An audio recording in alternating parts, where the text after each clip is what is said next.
The Eminence in Shadow, Episode 8, Dark Knight Academy Under Attack.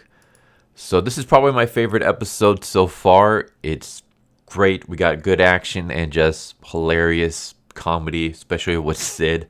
So it starts off, not necessarily where the last episode ended, but just a little bit before that.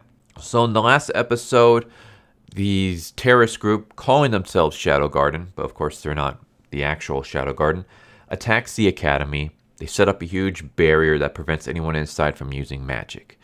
And in the end of the last episode, one of these terrorists attacks Rose, and Cid throws himself in front of her and takes what looks like a fatal blow.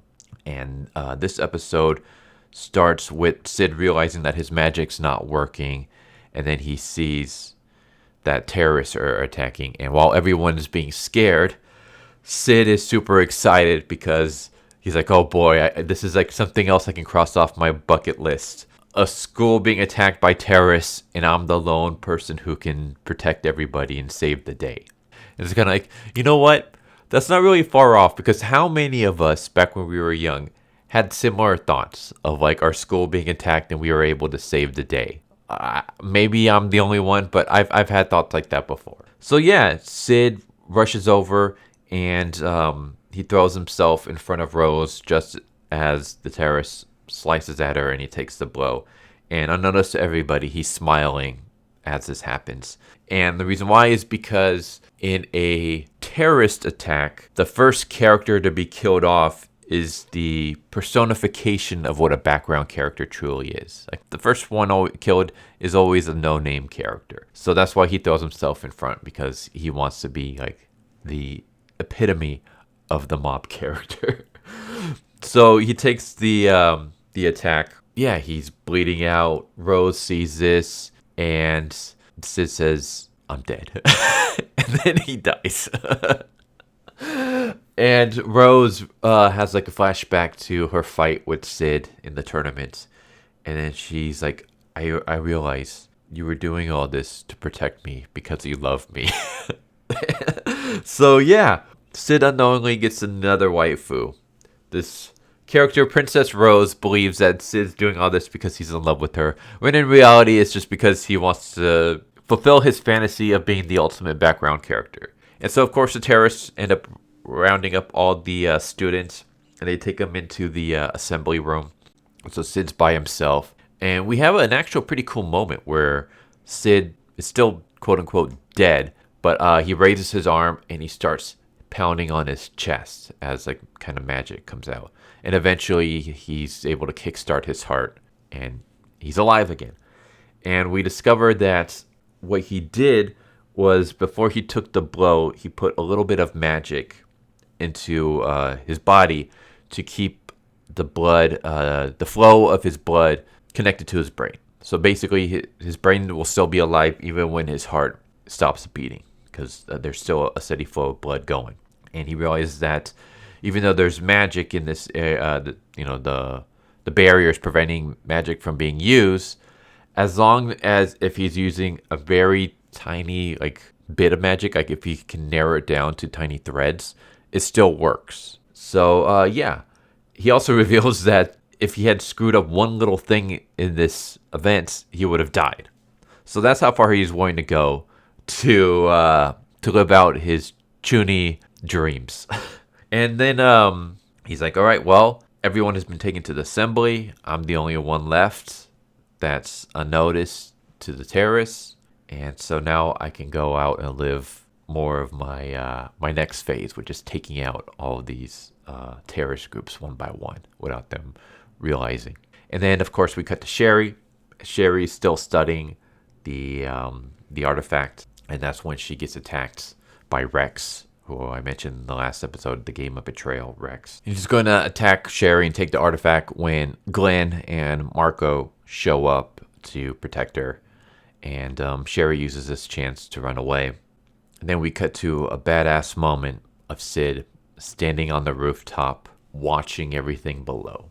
And so like he noticed that the security team is still trapped outside. He's like, this whole setup is like really cliche. They even have like terrorists running around the school to make sure there aren't any hidden students.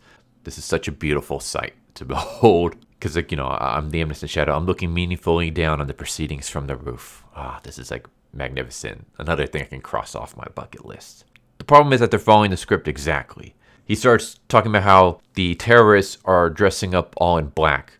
And he's like, you're supposed to wear long black coats at night. When you're doing it during the daytime, you just look like a bunch of losers. So he realizes, well, since my outfit, the shadow outfit, is also at night, I'm going to have to wait until nightfall before I'm able to reveal myself as the shadow. Meanwhile, he creates this crossbow out of a slime. It's like a little hand crossbow. And he starts sniping all the terrorists. And I was like, okay, that's really badass. And then he also discovers Sherry. And he sees her trying to sneak around. And he realizes that you're cute, Sherry, but you're absolutely terrible at sneaking around.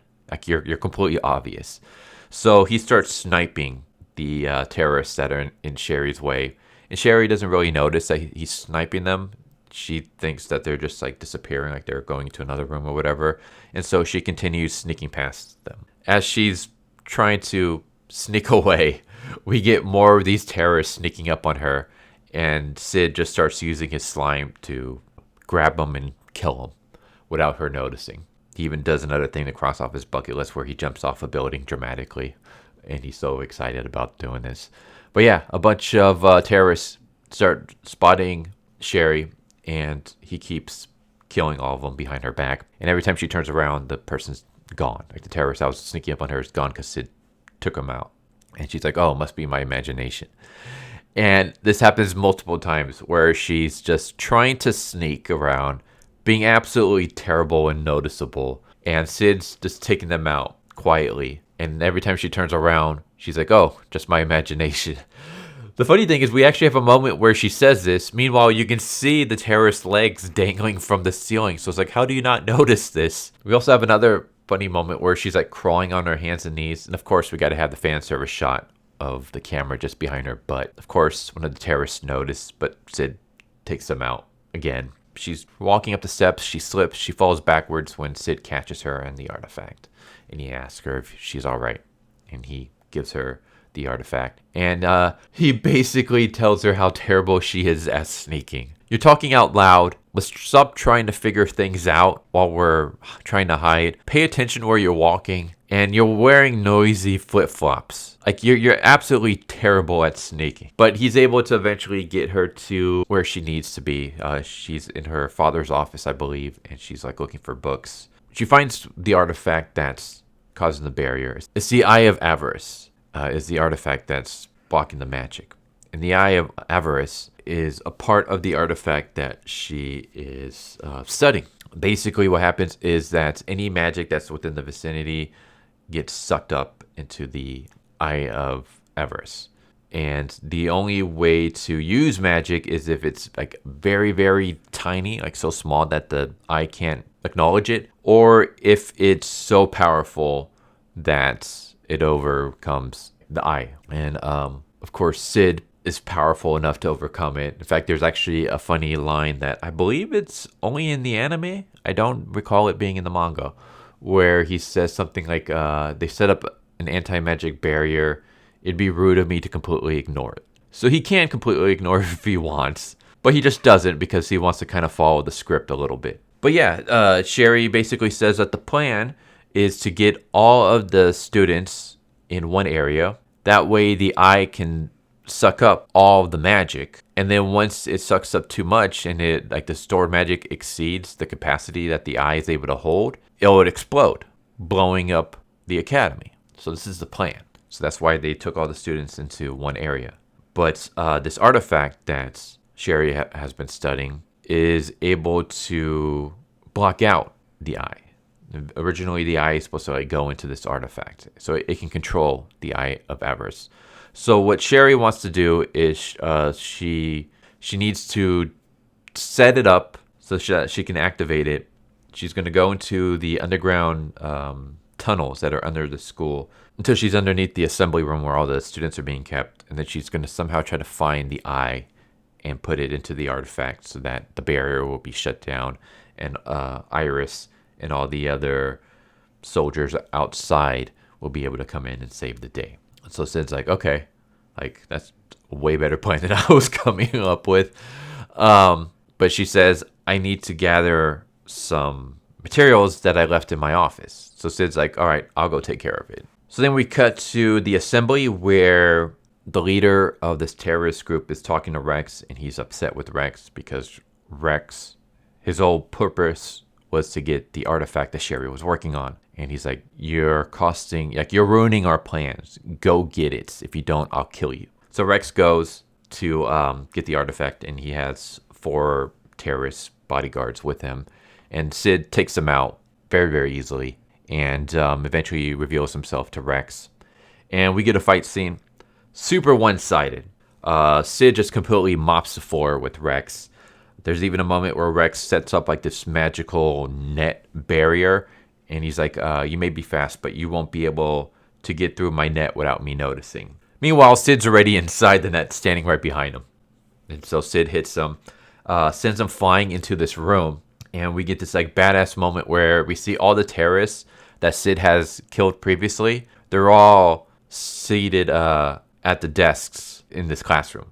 Cid has gone out of his way to collect all the dead bodies, prop them up into the students' chairs, just so he can have this moment where Rex sees it and realizes his fate. And so Cid gets rid of him. We just basically, he turns around, he sees Cid hanging upside down behind him, staring at him, and Rex screams, and then that's the end of him. We don't see any more. Then we cut to Sherry's office where New is there, and she sees that Glenn is dead, and Marco is still alive, but he's wounded and unconscious.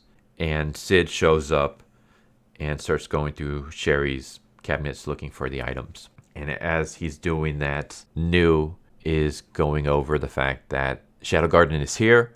They are situated outside. They're waiting for your orders. The magic barrier is making it hard for us. Only a couple of us are able to use our magic because our magic is stronger than the barrier. So what are like your plans? The funny thing is that as they're doing this, we cut to different members of Shadow Gardens situating themselves. And we see one, they all wear like the slime suit. And we see one wear the slime suit because it's magic. It's like dissolving. And we have like a funny moment where one of the other Shadow Garden members like notices it. And at first I thought that this was Epsilon. And then I was like, nah, wait, because this girl has brown hair and Epsilon has like silver bluish hair. But the thing about Epsilon and the slime is that Epsilon has a very, how can I word this, slender build. She has no waist, like no hips, and she has no chest. And so she uses the slime and to make herself look like she has hips and giant breasts because she's self-conscious about her body.